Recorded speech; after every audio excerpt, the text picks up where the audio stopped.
right. It's like, Good morning. We're here for our weekly Marion County Board of Commissioners meeting. It is Wednesday, August 12th, 2026. We're in the Senator hearing room at Courthouse Square. And as always, we start with the Pledge of Allegiance, if you will join us. I pledge allegiance to the flag of the United States of America and to the republic for which it stands, one nation under God, indivisible, with liberty and justice for all. All right. So, it looks like we have Noni signed up for public comment today.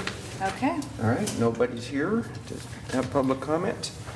And if that's the case, Commissioner, we can move right into our consent calendar this morning. All right, I move to approve the consent calendar under Board of Commissioners. Approve an order appointing Troy Gregg as the Marion County Health and Human Services Administrator to include various titles and roles as outlined in the board order effective August 12th, 2026.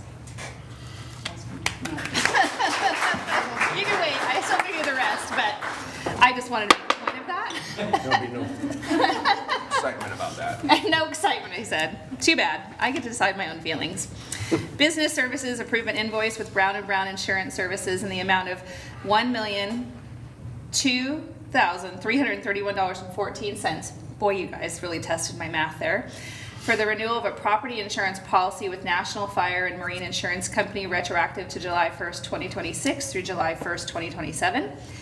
And under Community and Economic Development, approve an order delegating authority to the Marion County Board of Commissioners Chair, the Board of Commissioners Vice Chair, or the Chief Administrative Officer to execute and authorize payments under the Marion County Homebuyer Assistance Program in the not to exceed amount of $125,000 for each application, retroactive to July 1st, 2026 through June 30th, 2027.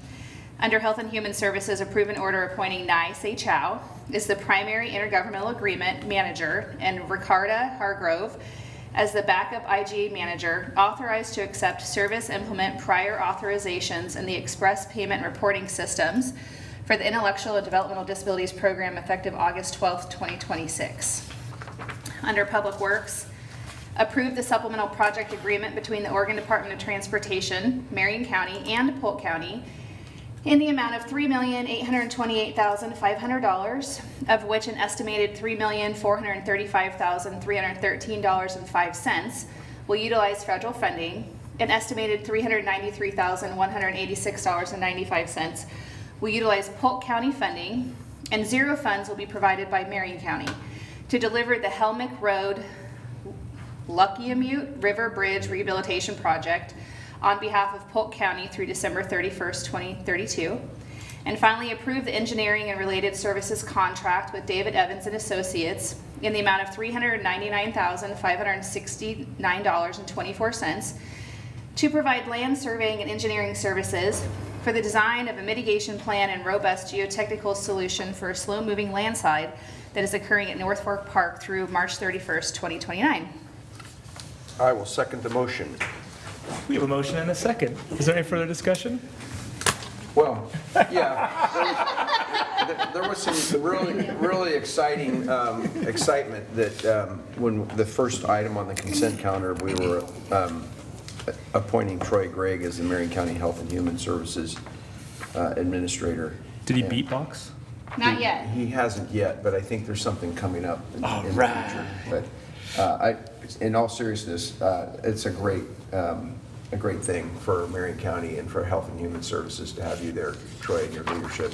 We really appreciate you stepping up and doing it. And we know that juvenile is in good hands, and that there's going to be great things to come over at that department too. And I see staff nodding their heads. I think there's an agreement with that. So thank you very much. Well said. I'm going to wait to harass All right. somebody on the microphone, so let's carry the Okay, motion. so I'll finish it. All those in favor signify by saying aye. Aye. Aye. All right, that's done. And Mr. Chair, there's the gavel. Apologize for my tardiness. Before you move on, Yes. could you please bring Troy forward? Yes. Thanks. Troy, will you please join us up here? Introduce yourself for the record as buddy, our if you want the new gavel. Health and Yeah, I'll Human trade you places. Services Administrator. They wouldn't want me as their department head. For the record, Troy Gregg, Health and Human Services Administrator. Yay. No longer interim. Yay!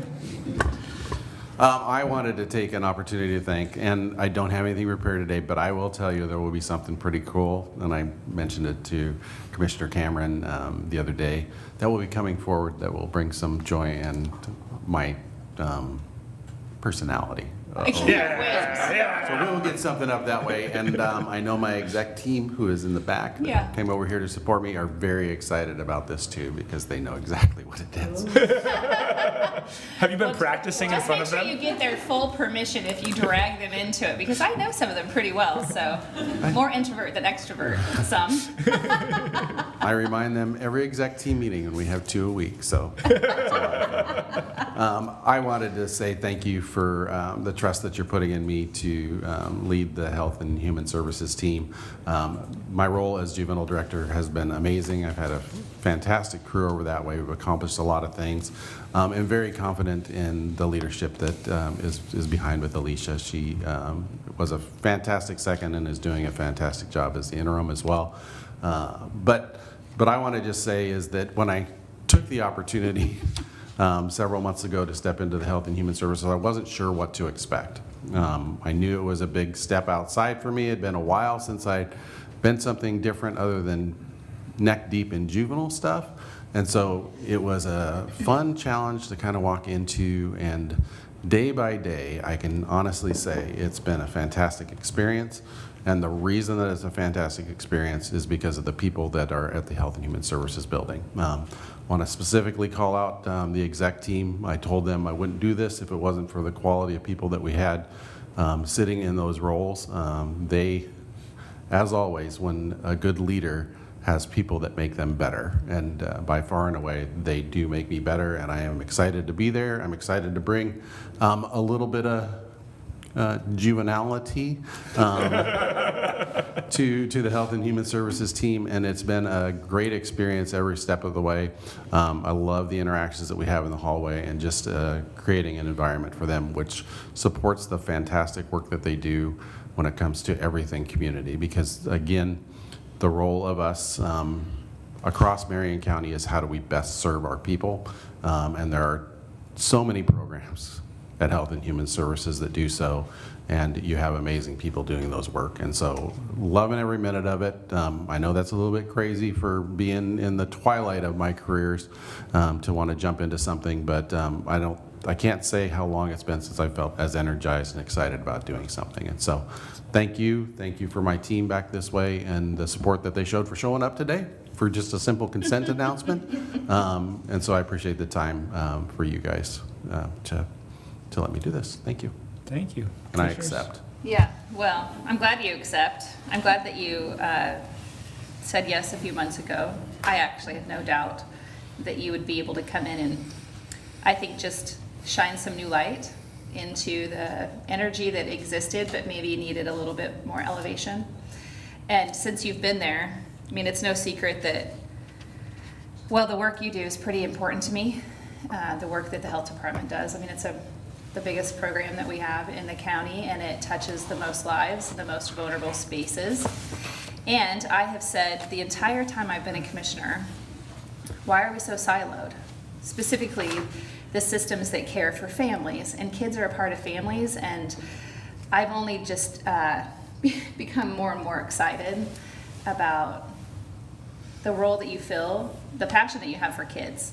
But now that you can bring that into the health department and not question the need to just find the funding and to be creative to serve the person and all the people, not just the ones in the siloed programs, but like collectively. And I've talked to a lot of employees over the last few months because people always want to share, whether it's good or bad.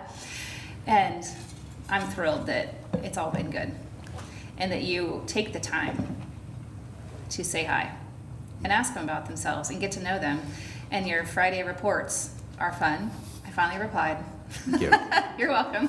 I read them every week. Puerto Rico. That's right, Puerto Rico. Puerto Rico. Anyway, thank you. I look forward to working with you closer in this role. Thank you. Commissioner Cameron? Well, I know there's something about Puerto Rico that I don't yet, but I did reply Puerto Rico. You did. To your email. I did. I've had 2 of the 3 commissioners respond. Okay. I'm not going to say that. I was waiting for it. Oh, wait, I didn't say a name. Commissioner Willis, if that's you, then. Puerto He's Rico. like, I gotta read this email. I'm excited to see what the Puerto Rico thing is. So, all right. Troy, I'm just excited to see Puerto Rico, which now I need to go. Yeah, 2 things. One is you have a background in behavioral health, I do. right? So I think that's, you bring a unique perspective in that you were a department head who represented a different department and worked with the health department. And so I think you just have a unique perspective of somebody from Marion County who's worked with the department in the past. And I think that's just super valuable. But then you also have a background in behavioral health. So I think that's also really valuable. So, when I think of other folks in the county, that's a rare combination that you bring to this role. And we're blessed to have your experiences, and your abilities. The other thing I just want to say on a personal note is I just so admire how you step up to help our community. I remember the night of the fires when you were at that fairgrounds. Was it 11 o'clock at night? 10 o'clock at night? Anyway, you shouldn't have been at work at that time. And your work then, and I remember there's just a number of times where whenever there's been, I don't want to call them crises, but times where extra effort has been needed for Marion County to continue to operate at a high level, you've always stepped up. You've always said, I love this community and I'm willing to roll my sleeves up. And I so much appreciate that you don't dwell on how much the work is, but you dwell on how positive the outcomes can be if we can get through the work. I think that's something that I try to remember in my life is like, we're trying to love these people. We're trying to serve the people in our community.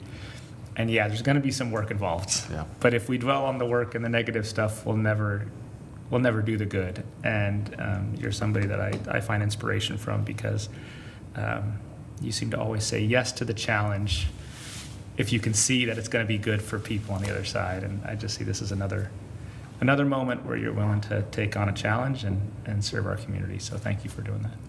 Thank you for the kind words. And I go one more just comment with it. Thank you so much for the Board of Commissioners and the support that you have for the programs we have in Marion County. It's nice to blend from the juvenile department, to another, to see the consistency that happens throughout that whole thing. The goal is exactly what you mentioned, Commissioner Willis, is how do we best support this community? How do we best serve the people? And it is very evident for me in both roles, your guys' passion for that. And we appreciate that so much and look forward to doing great things. It's a lot of fun being in the dual role that I was because whatever juvenile wanted, health wanted, it was very similar with that piece of it, but looking forward to doing more great stuff when it comes to working with kids, youth, families, and everybody we serve in Marion County. Thank you for your support again. Thank you, Joy. Okay. Puerto Rico. Thanks, commissioners. Well, Okay. we're just, nope, keep going. Talking to him from back here. Okay. Do we want to talk about the Detroit Lake update? Do you want to do it after the We can- public Do we go to hearing? the public hearing first? Yeah, Or- that way they can leave if they don't want Yeah. to Okay. hang out. Okay, very good. Next up, we're going to have a public hearing to consider an application for noise variance case number 26-002, Rue 3 LLC. Board has had the opportunity to review the documents contained in the record and has had no ex parte communications regarding this matter unless specifically disclosed. If there are any objections to notice, jurisdiction, or conflicts of interest, the parties can raise them during testimony. Planning staff will list the applicable criteria for the application. Testimony and evidence must be directed towards the applicable criteria. Failure to raise an issue accompanied by statements or evidence may preclude appeal on that issue. Good morning, John. Good morning, Commissioners. For the record, this is John Speckman with Marion County Planning. Steve's looking at me. Did I miss something? Oh.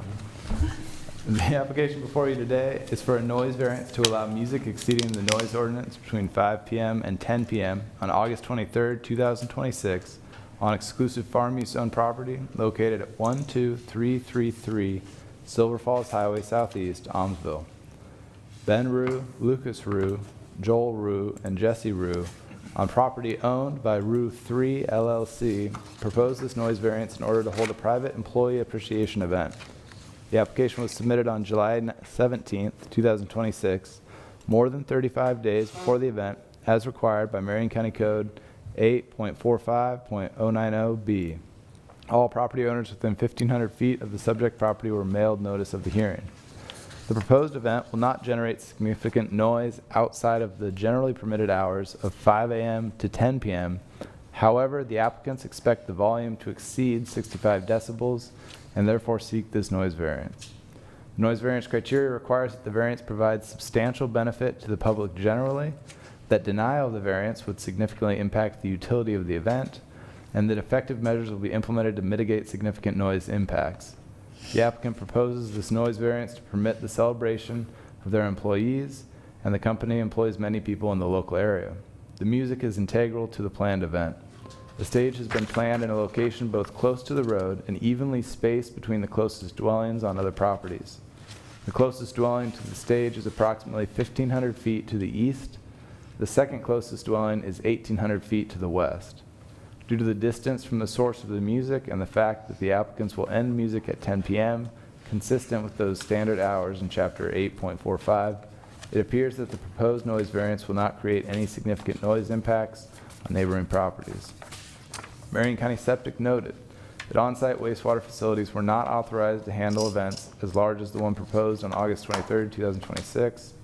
In a phone call with planning staff, the applicant representative agreed to a condition of approval to utilize portable toilets during the event and avoid any parking on the drain field to protect the existing septic system. Staff determined that the criteria for the noise variance are met and recommends approval, and I will stand for any questions you may have. Thank you, John. Any questions, commissioners? No, I think it's impressive they even filed this application considering most country farms handle events. I was going to say the question as to whether it is positive for the public, I guess, depends on the quality of the music. Is it going to be good music or bad music? It's good. You don't know the band? I didn't know. I Okay, didn't. well, I do. It's great music. It Fabulous. fits in with the community out there. Fabulous. Okay. I don't have anybody signed up for public comment. Is there anything else we need to consider on this? I don't believe so. The applicants were going to try to make it today, but are busy with the farm operation, and I don't think we're able to. Okay. Anything else, commissioners? No? Okay. Mr. Chair, I move to close the public hearing and approve the noise variance application for case number 26-002/Rue 3 LLC. I'll second the motion. We have a motion and a second. Is there any further discussion?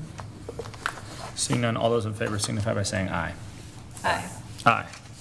Motion passes, and the hearing is closed. Thank you, commissioners. Thank you, John. Okay, next up, we're going to have a Detroit Lake update. Do we have to do the motion on the withdrawal? There's Oh, Austin. I'm sorry. It's okay. Because I was late. Okay, I have to open a public hearing. I'm now opening a public hearing to consider a Land Use Board of Appeals remand for partition variance case number 25-013 Francisco Villalobos. Thank you. Austin, good morning. Good morning, Commissioners. We were going to have a public hearing today on the matter of partition variance 2513, but the applicants withdrew their application this Monday, so there's nothing to hear at this time.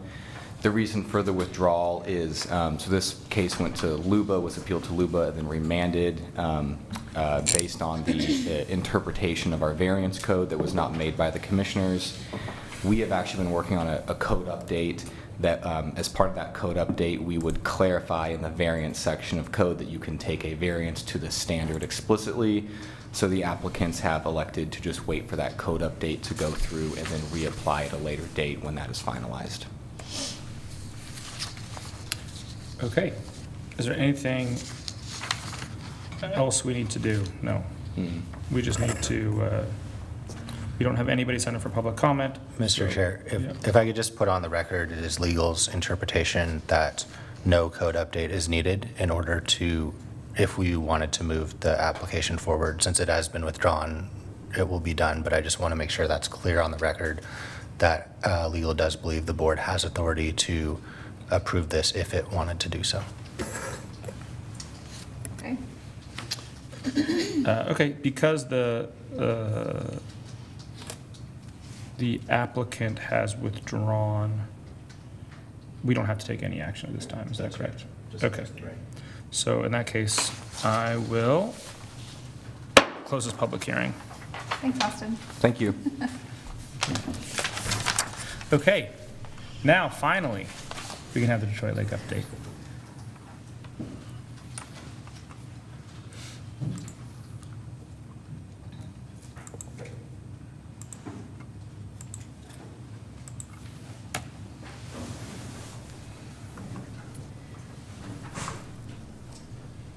Commissioners, for the record, my name is Steve Elzinga. I'm the County Counsel for Marion County. I'm here to provide an update on Detroit Lake. On Monday afternoon, Marion County filed a motion for a preliminary injunction asking the court to block the Army Corps' plan for a deep drawdown of Detroit Lake this fall. The Army Corps has violated federal law by adopting a new policy. We would like them to abandon the policy of annual deep drawdowns of Detroit Lake below the minimum conservation pool, even though they knew it won't help fish. Their failures will result in direct harms to critical infrastructure and water supplies, and drastically increase the risk of drinking water shortages and harms to fish. In 2023, a deep drawdown at nearby Green Peter Lake was a man-made disaster that killed thousands of kokanee salmon and caused massive increases in turbidity, or dirty water, that harmed city drinking systems. If you look at the picture behind me, you can see the immense scale of how bad the water got. In fact, state fish monitoring data in the years since shows an alarming trend. Wild salmon, the very fish that the deep drawdown was supposed to help, have actually declined in the percentage of fish returning to the South Santiam River fed by Green Peter. It didn't work before, and we're concerned it won't work this time. The county's motion argues that the Army Corps violated federal law in several ways, including the following. 1, the Army Corps unlawfully withheld the congressionally mandated turbidity report that was due before they made a decision. 2, the Army Corps never considered reasonable alternative options despite the legal requirement to do so. The only other alternative they say they considered was reverting to a 2019 policy baseline, but that was a phantom option because they couldn't legally adopt it. They never considered the most obvious alternative of simply continuing 2025 operations without a deep drawdown at Detroit. 3, the Army Corps never did the required hard look evaluation of how dumping a lot of water in the fall will mean that in a dry winter, like the federal government is currently forecasting, there will not be enough water to fully refill the lake. That in turn will create water shortages for downstream water users like cities and farmers, block spring fish migration, and leave the river with insufficient water to protect fish spawning downstream. 4, the Army Corps violated the Endangered Species Act by adopting a policy that will jeopardize endangered fish by causing turbidity and water shortages. 5, the Army Corps decision-making was arbitrary and capricious based on internally contradictory reasoning and information. The 40-page motion includes many other arguments as well. The Army Corps' new policy will cause irreparable damage to our community, so Marion County has asked the court to protect Detroit Lake by issuing a preliminary injunction that prohibits the Army Corps from starting a new policy of annual deep drawdowns at Detroit Lake until they have followed all federal laws. The Army Corps can and must do better. Marion County will continue fighting to protect Detroit Lake, the North Santiam River, and the habitat, clean water, and quality of life essential to our cities, schools, hospitals, businesses, farmers, fishermen, recreators, and all 230,000 county residents who depend on the North Santiam River for clean drinking water. Thank you, Steve. Commissioners, do you have any questions, thoughts? I'm sure you do. I don't have any questions. I think my only thoughts is I'm glad that we've arrived at this point to file the injunction. I'm grateful that the city of Salem has filed a lawsuit. I know that the courts have combined those lawsuits together, which just shows, I think, in this community, the collaboration between these government entities, but the greatest impact on the largest population in Marion County is not lost on local elected leaders, frankly, on a council that is ideologically different than us, more often than not, when it comes to lots of, I think, factors. I hope the court takes heed to that. I also just want to say on the record that I appreciate the city of Kaiser, the city of Woodburn, the city of Stayton and Sublimity and Mill City, and Silverton. the city of Silverton. I haven't seen that one yet, but also the Board of Commissioners in Lynn County all standing up and saying this is a terrible idea and that we need to be heard and we need to be respected, and more importantly, we need to be protected. And the court needs to take that assertive action to protect Marion County residents against this egregious overreach of destruction of water and the numerous things that you listed in here. Well said. Commissioner Cameron? Yeah, I'm looking at the picture up there that we've been staring at while you were talking, and that, you know, when you first look at it, you think, okay, that's photoshopped or AI or whatever, but that's a drone photo. If you've never rafted, like from I think it's Green Bridge, north of Jefferson, upriver, I guess it would be, east of Jefferson, and you come down to Jefferson, this is where the North Santiam and the South Santiam actually come together. And that picture shows how turbulent the turbidity in the water back in 2023 from that drawdown. And I think that's the key. The key is our water systems are even different than Sweet Home. They're even more sensitive because of the sand filtration system. There's a book up on my desk called Sweet Mountain Water that goes through the whole history of Salem's water supply that I've read and given copies to different people. And they describe in there those sand filtered systems and how sensitive they are and how expensive they are to maintain and replace. But you get pure good water out of that. I mean, Salem's water is great. And then we all know the drinking water, the day we couldn't drink our water, it was still flowing out of the taps, but you went to the store and you couldn't even get a bottle of water. I mean, the bottles of water were all gone. People were driving to Detroit to get bottled water out of the store up there. This was in 2018 during the algae. Was it 2018 Yeah. the algae, Yeah, the bloom? yeah. So we had plenty of water, but it was contaminated. This is another situation where we might not have that water. And yes, Salem has done some things to help back up, but you go to Stayton, they don't have a backup well. They don't have 3 a days. backup. They got 3 days of water if the this, CNTM goes if this bad. thing clogs, and they have a sand filtered system. That's right. And then, you know, the whole, the hospital there, right? Right. You know, the hospital would be potentially out of water. They're gonna have to bring in water trucks, and we just know, we heard about their well yesterday, that they can't drill enough. The well would not be enough to keep them in place.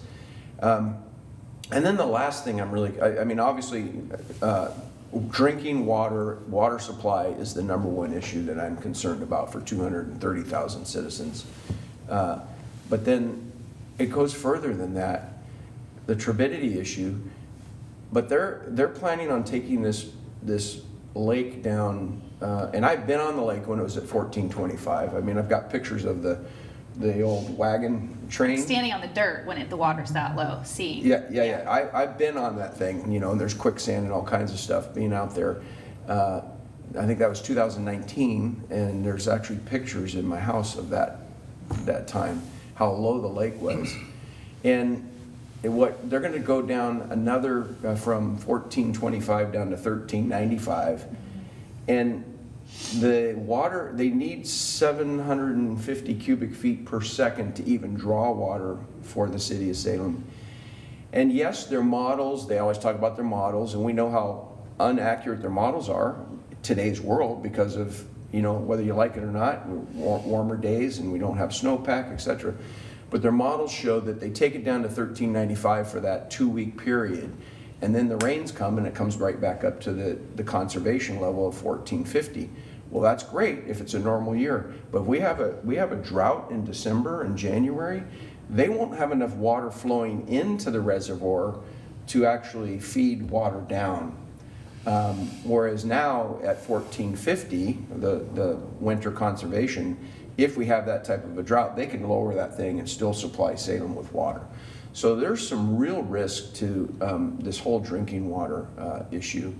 I'm really concerned. Yes, we might go by the first year or whatever, I don't know, but this is not a one-time thing. Well, I was just going to say, the point This is a successive year thing for multiple years post 2026. Yeah, and then the other thing that gets me is that there's no science that shows that what's happened at Green Peter, that picture right there, has actually improved the fish returns. At all. There's no science. There is pictures of 1 million kokanee dying, and who knows how many other fish died in those pictures. They didn't count that. So it's just, and we're playing with fire here. We're playing with gasoline on fire here. This isn't just about fish. Right. It's also about all the animals that live on the land outside the water that don't have access to those fish anymore. And nobody wants to talk about them. Well, and I just think, one of the things that we try to do here is we try to do the right thing. And there's always going to be a certain amount of risk to do the right thing, right? And what I see here is I see an agency that is so worried about a lawsuit from environmentalists that they're pursuing a policy that doesn't have any scientific basis. They admit it. That they know didn't help the salmon, that they know caused damage. And whenever you push them on it, they say, well, if we don't do this, we're going to be sued by the environmentalists. And I just think that's a terrible reason to do what you're doing. If you're in public service, your job is to do the right thing for your community. And if you have to go explain that to a judge, go explain to the judge. Stand up for yourself. Tell the judge why what you're doing is the right thing. And I just want to give a lot of credit to this body, to the Marion County Board of Commissioners, because we're leading this effort. And Commissioner Bethel, I agree with you. I'm grateful for all the different municipalities that have joined us, the city of Salem, the city of Kaiser, city of Staten, Lynn County. I'm so grateful for everybody. But I'm also grateful for my fellow commissioners here as well, that you guys are willing to lead this fight and stand up for our community, especially in the wake of the 2020 wildfires. For a community that was just devastated 6 years ago, was just finally getting back on its feet. We just have to stand up for our community. Mr. Chair, I have this keychain in my hand, and Jan, I hope you don't have to make a new one. This one says COVID-19, wildfires, ice storm. We don't have the heat dome that came and destroyed berries and all that stuff. 2020 to 2021. I pray to God that we don't have to have a new one that says no water in Salem. That's what we're talking about here. And yeah, we have been through a lot in this county and in this community, and this is one more of those things that we're faced with that could easily be avoided, very easily be avoided. And we're going to hope that a good judge looks at it and says, yeah, let's stop this thing before we destroy the water supplies of all these people. Very good. Okay, thank you, Steve. Anything else? No, thank you. Well, I just want to say thanks to you and your team. This was a big lift. I know it's taken time to make sure it's right, and I'm grateful that you took that time. And I think the public needs to start really paying attention, and they should lean in to represent themselves and have their voices heard, and not just wait for us to we all do it together. Definitely. Yeah, that's a great point. If you're watching this and you care about this issue, please write your congressperson, write your senator, write the Army Corps of Engineers, and tell them how important our water is, and tell them to stop this deep drought out of Detroit Lake. Yeah. Thank you. Thank you, Steve. Thanks, Steve. Okay, commissioners, anything else? That's the big one. That's the thing we've been Other working than on. yesterday, we cut the ribbon on the evidence building. Yeah, That's we a sure big deal did. for Marion County. In the sheriff's office. There's a lot of happy deputies and a lot of happy folks who work for the sheriff's office to have a new space and new tools so they can do their job. Yeah. So thank you to the taxpayers of Marion County too for supporting our law enforcement here. I was standing there yesterday thinking about all the, Jan, you could rattle them off better than myself, but all the building projects that we have accomplished in Marion County in the last 12 years.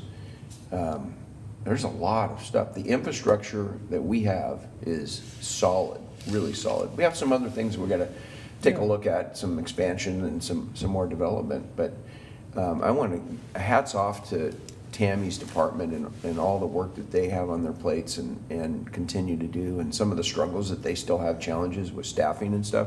I just want to say thank you to them, to the sheriff's department and everybody for that particular building, but also that, Commissioner, you and I taking a tour of the existing evidence building that, you know, is had its life, let's just say that. Served its purpose. Right, served its purpose. But, you know, decades old, and this new technology is amazing how they will be able to keep evidence.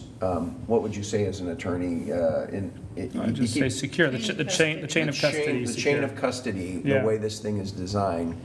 And, I mean, just even having the lift in there for cars to go through and do all that work on those types of things, that's an amazing building. But I just want to say thank you, Jan, to you, to leading and those even, you know, John and everybody. So we had the finances to be able to do these things and make these investments in infrastructure that is critical for our employees to be able to work in and do really good service to the public. So I just want to make that statement today. Thank you. Yeah, thank you, Jan. I think over like the 2 decades, right, since I guess late 90s, early 2000s, it's been a real emphasis in this county to make sure that our buildings are good, hasn't it been? Think of this building here. It's very true. You know, you go through cycles and decades, and you need to upgrade the facilities, the growth of the county, the employees, but also the economics. The time was right, the interest rates were low, and we captured that and we built during that time frame, because now it would be impossible for us to do. I mean, we could do it, but it still is high interest rates. So we captured loans at 2.99. I think one was even at 1.99. So we took advantage of the economics at the time, and we've built for decades to come. And we have a very low amount of debt relative to other counties. Absolutely. Right? So it's really a credit Less to. than 1%. Yeah, that's something to really be proud of. Yeah. How many people can say that? Certainly not many governments. I mean, that's a very strong financial Not in Oregon. footing. So Yeah. thank you, Jan, for. Thank you. That's part of ODOT's problem. I mean, that's the challenge with ODOT. They borrowed, you know, all these special projects, all this money was based on, and so the maintenance money is going to pay back those bonds. Right. And that's a real challenge. A lot of the maintenance, the gas tax is going to pay back those bonds. It's not being able to be used for the maintenance of the existing infrastructure, so. It's a real drag on their ability to do Yeah. their job. Yeah. Yeah. Okay, anything else? We're adjourned. I had to bring up ODOT.